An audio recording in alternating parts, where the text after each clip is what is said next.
are joining us today for Fitness Forum Have a Ball. Yay! We're talking about bender balls, stability balls, BOSU balls, lots of fitness equipment. And we are highlighting this for a couple of reasons. One is they're inexpensive ways to mix up your home workouts.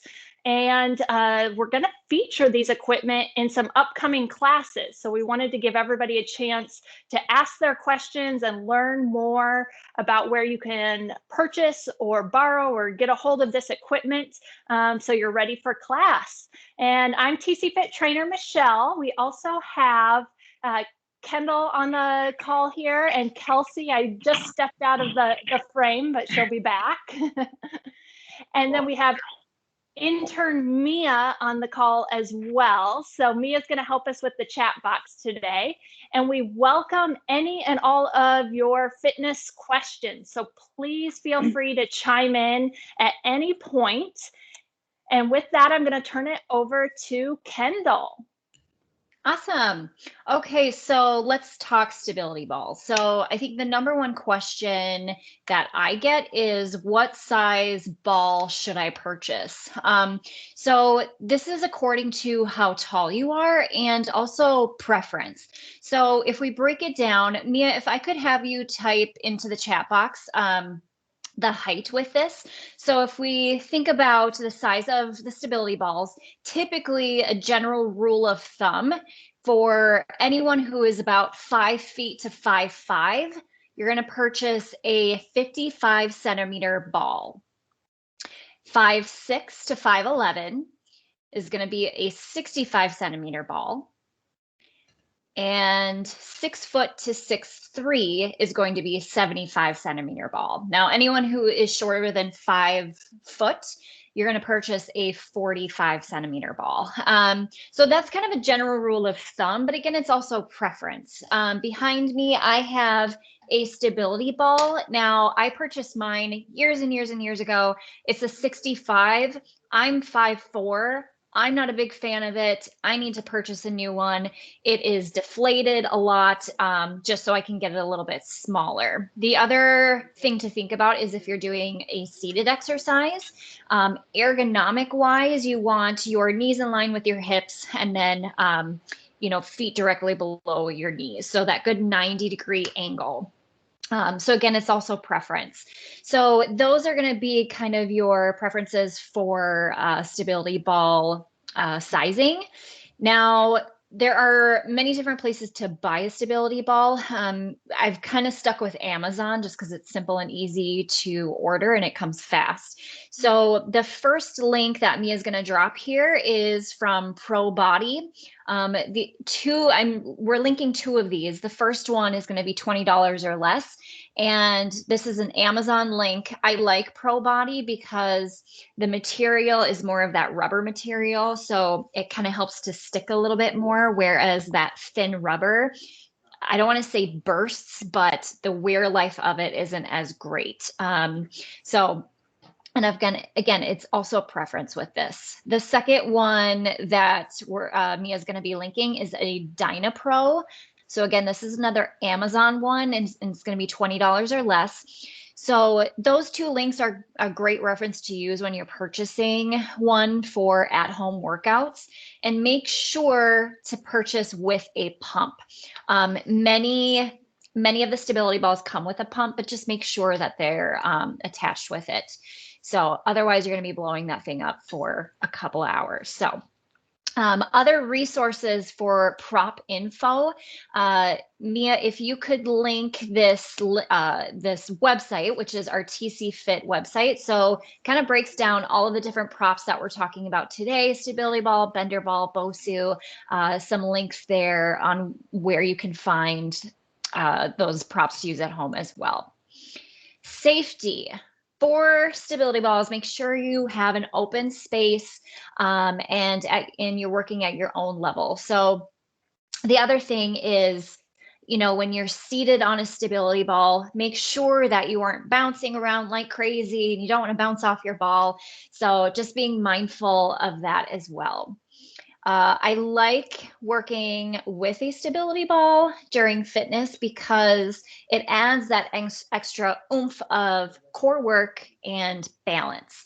So with that, I'm going to show you a couple of exercises, and I'm going to show you 3. I'm just going to adjust my camera real quick so you can see. And the first one kind of stems from a Pilates mat exercise called the heel squeeze prone.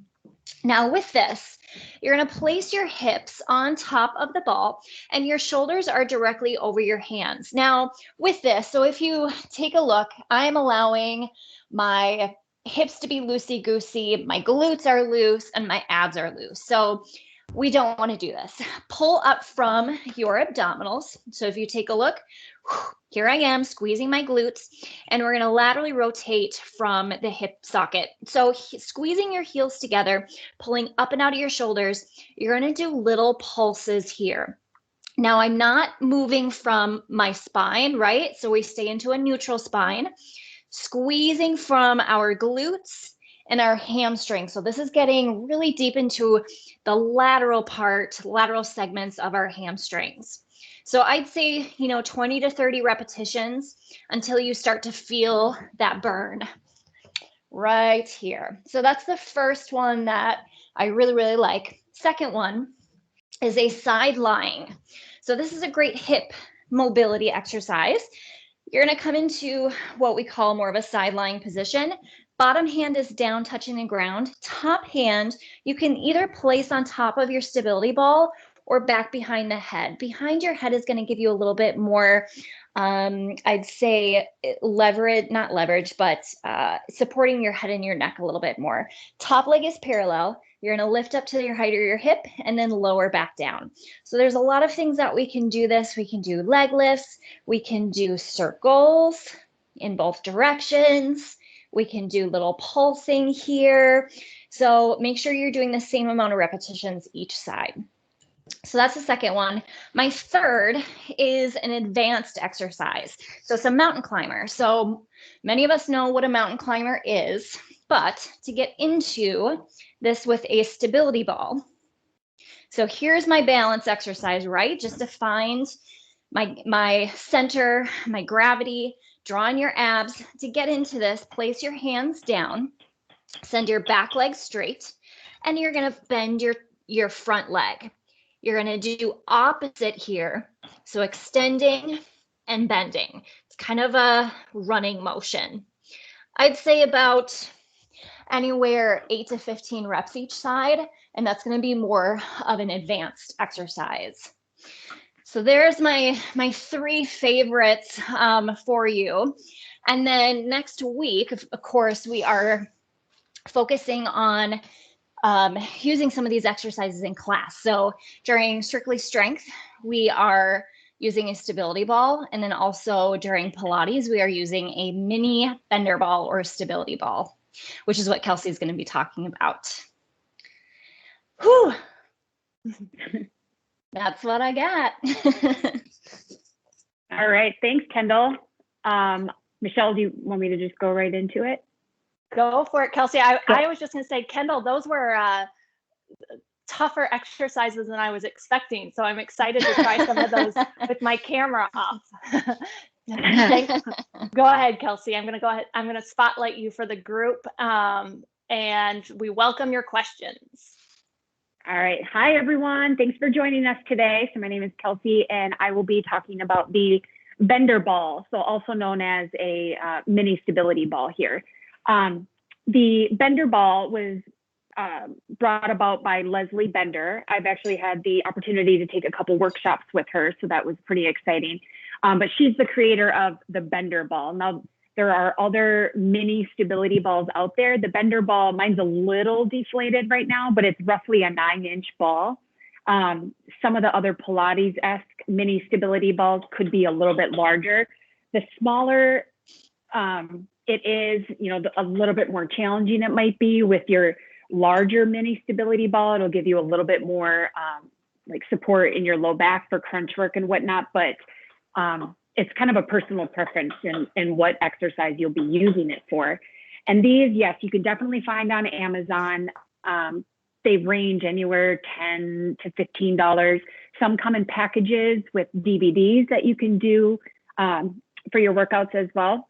And like Kendall mentioned, she will be using a mini ball in Pilates on the 27th. So that'll be fun. Class can still be done without it. But I was also going to say, what I was running for earlier is those of you with kids at home or bouncy balls, you can also just use just a regular like bouncy ball as well, and that would be sufficient as well. So you don't necessarily have to go and get one, but this can work as well. And then these, like Kendall mentioned, it comes with, I think it comes with a little pump. I've always just used a straw because it's a smaller ball. So a straw works just great as well. As far as safety, you know, just make sure that everything is feeling okay for your body on the ball. And if something hurts, just don't do it. But it does, the nice things about it is it gives you greater range of motion. You can hit some smaller muscles, specifically in your abdominals and your hip areas. And it's a multifaceted kind of tool. And you can always deflate it and then like bring it in a suitcase with you once we travel again. So it can be easily brought places. So with this, let's start with just your basic crunch. So when you're on the floor, you're going to place the ball at the small of your low back. Let's see here. Can we see? And my legs are relaxed. I'm just resting my heels on. So the goal, you want this kind of on your low back here to start with. In videos, they move the ball up, kind of mid-back bra line. That's just another crunch form. But for now, I'm just going to keep it at your low back. And then you can either have your hands across your chest or behind your head. If they're behind your head, it's a longer lever and it's going to be a little bit more challenging for your abdominals here. So when you're doing your crunching, the range of motion is up to you. You can keep it small, but making sure we're not bouncing off of it. Or the further you roll back, the more challenging the exercise is going to be. So when you're doing your crunches here, notice I'm keeping pressure on the ball. I'm not coming fully off because I'm going to lose it and it'll roll away, and then that could just be a disaster. So always keep pressure on the ball here when you're doing crunches, big inhales and exhales, and keeping lower body relaxed. So it's a little better range of motion than we would do it on the floor. So that's our crunch. The next exercise are hip bridges. So you can have the ball between your knees, or if you want to get even fancier, you can place the ball on the floor and have your feet on the floor. So arms long at your side, and you're going to lift your hips up, engaging your glutes. You're going to feel glutes and hamstrings, and it's an unstable surface. So you see me kind of shaking here a little bit, and then you can do some hip dips, down and up, and hamstring cramps happen. That's just happened there. But engaging your glutes, so you're offsetting your flexion work that you just did with the crunches, and doing your hip work. Another great exercise, I'm going to take it up to stand, are squats. So you would place the ball here. We do these in bar a lot. So just above your knees, and then your feet are hip distance apart, and then you're doing squats. This just helps keep nice alignment and traction here through your knee, ankle, and hip joints. And then you'll feel your inner thighs start to squawk a little bit as you're doing your squats here. And then if you want, you can hold it down and do a little pulsing and really get those inner thighs. As Kendall just shown a lot of outer thigh work, it's also important to get your inner thighs. So that is the bender ball. Holler if you have any questions. It's a fun tool. I love it.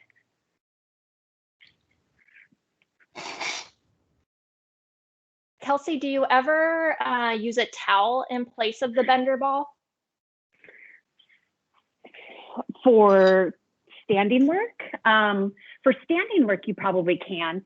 The towel for crunches, you could try it. I'm not quite sure how that would feel. Having a little bit of like give on it is always beneficial. So it sounds like potentially it might be worth our $12 investment if we're looking for some exciting new toy at home. Yeah, or just use one of your kids, if you're a parent, one of their bouncy balls too. That'll work. Perfect. Any other questions out there for Kelsey or Kendall about stability balls or bender balls?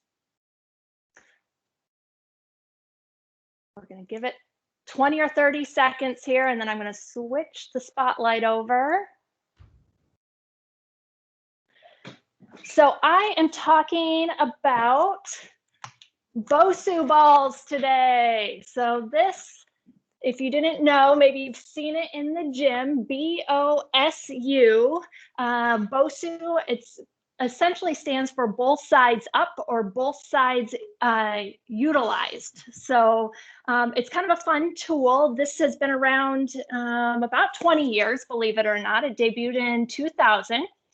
The ball that I'm showing here is what they consider the standard size. It costs about $120 to $140. So you want to know that you're excited about it before making that purchase. This is about 65 centimeters in diameter, which is, for the quick math, about 25 inches. They do offer what they call a travel BOSU. I don't love that name because it is still big. I wouldn't take it on vacation, but I think when you're moving from different sites or through different parts of your home, that travel size works. It is a little bit smaller. It's 50 centimeters or about 20 inches. So you do lose some of that diameter. But the benefit of the travel version is it's only $100. And I've even seen it advertised at Walmart.com as low as $75. So as far as saving a little bit of a price point there, you may have an option. You do want to make sure you have a pump at home or you purchase a pump. There's a little nub right on the bottom. That's where the air goes in. And you can play around with how full you fill your BOSU ball, but usually I like it more on the firm side. Once it starts being soft, you lose some of the benefits. And the benefit really is that you are adding balance work to almost any exercise that you're doing. So that's exciting. It engages those smaller muscles that help stabilize all your joints. And a couple of safety things. You don't want to expose this to heat because it does have this rubber coating. And because we are thinking about balance with these exercises, I would say you want to choose an exercise that meets your fitness level. So yeah, let me show you a few of my favorite BOSU ball exercises.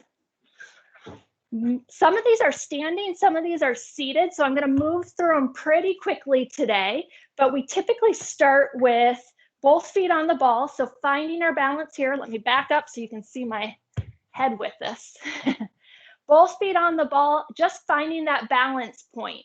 From there, we can take it into a squat or even into a jump, which is exciting. If you feel like that's too intense for you, we can start with simple lunges. So the back foot on the ball gives me that added lift, gives me a little more room to drop lower into my lunge. Or I can put the front foot on the ball. And again, this is where that stability, you'll see my legs shake a little bit because I need to create stability through the ankle, through the knee, and the hip to complete the lunging motion. We talked about both sides up on this ball, so you can flip. I've seen people stand on that. I'm going to say that that's a much more advanced exercise. So for beginners and intermediates, make sure you're only standing on the blue side. But with the ball on this side, I can actually use it as an unstable surface for my push-ups, my planks, or I can take it into a cardio exercise. So you're probably familiar with your mountain climbers or your burpees. And with the burpee, I can actually use this as an added weight to take it overhead. Kick back into that burpee and take it all the way up. This is a tool that I use at home because it's so versatile. Almost all of those exercises Kendall was showing on the big stability ball, you can do on the BOSU ball as well. So you can have a seat, you can sit back into your crunches, you can take it to a sideline position. And one of the balance exercises that I like on here is actually your core, your dying bug, coming up and being able to hold that position on that unstable surface. So those are some of the really quick BOSU ball exercises. I'm going to go ahead and open it up. Kelsey, Kendall, anybody in the audience, feel free to shout out those questions and we'll see if we have some answers for you. Hey, Jennifer, I see your question here about will we be using the BOSU ball in class? I think at this time, probably not. If anything, maybe we can record a short routine that can be completed on the BOSU. I wonder how many people actually have it at home versus, you know, a stability ball or a mini ball, but we can definitely look into recording something and posting it out there for people to do. And thanks for asking that question. That actually reminded me of a few things I wanted to share. And Mia can help share some of this as well. The BOSU website does offer some free videos. They offer some virtual classes that cost money, but I would encourage you to check out BOSU YouTube. So they have an official page where there are hundreds of free videos. Those were a few that I had been using personally as well. And then as far as our TC Fit team, we do offer free success sessions. So a success session is a one-on-one consult, and we can help you with form or technique. So if there are things maybe you have a new piece of equipment at home and you're like, am I using this right? Or, you know, now that I don't have the gym big mirrors, can somebody just check my form and give me a little bit of critique? We're happy to help you out with that. So feel free to reach out to any of our team members or to schedule a free success session if you'd like to do that virtually. We're coming up on the end of our 25 minutes today. Coming up, we've got those BOSU and bender ball classes. And then also keep in mind, Cabin Fever Challenge is happening right now. That is a 3-week challenge encouraging us all to move more throughout our work day. So every day before 2 o'clock, completing a 2-minute movement break. And you can find all of those exercises posted on Yammer, Wellness and Fitness MPLS.